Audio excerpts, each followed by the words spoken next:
Hello guys, welcome sa ating vlog ngayon. Sunduin namin ang aking bunsong kapatid with my driver, Dodge the Great. And of course, may anak, KZ. So papunta kami ngayon sa airport.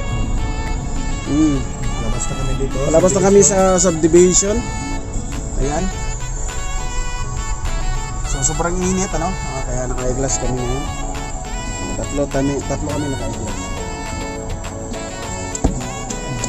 So ayan guys, so stay tuned lang dahil sunduin natin ang ating bunsong kapatid sa Rest Gym, direct from Israel. Okay. Sugo. Hindi ko ang dalang video. Gwapo ang dalang video kay good background.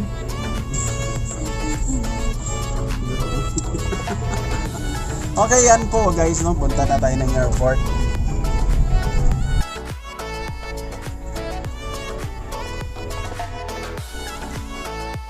Ayan guys, nandito po tayo sa General Santos City na International Airport. So wala pa yung airplane, so tagayan lang nyo guys, no?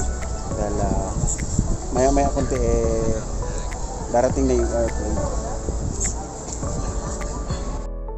Ayan guys, welcome to my vlog again. Ayan, pauwi na kami ngayon, wala kami na sundo dahil wrong booking pala yung book ng aking bunsong kapatid. So actually nasa Israel pa siya ngayon, kakachat lang namin. So pauwi na kami ngayon, no? Pauwi. Mag-uwi kami. Wala kaming nasundo. So nandun pa siya sa Israel, so bukas pa siya dating. So kakain na kami guys. So na lang kami. Uwi na lang kami, wala kaming gagawin dito. Ayan, so uwi na lang kami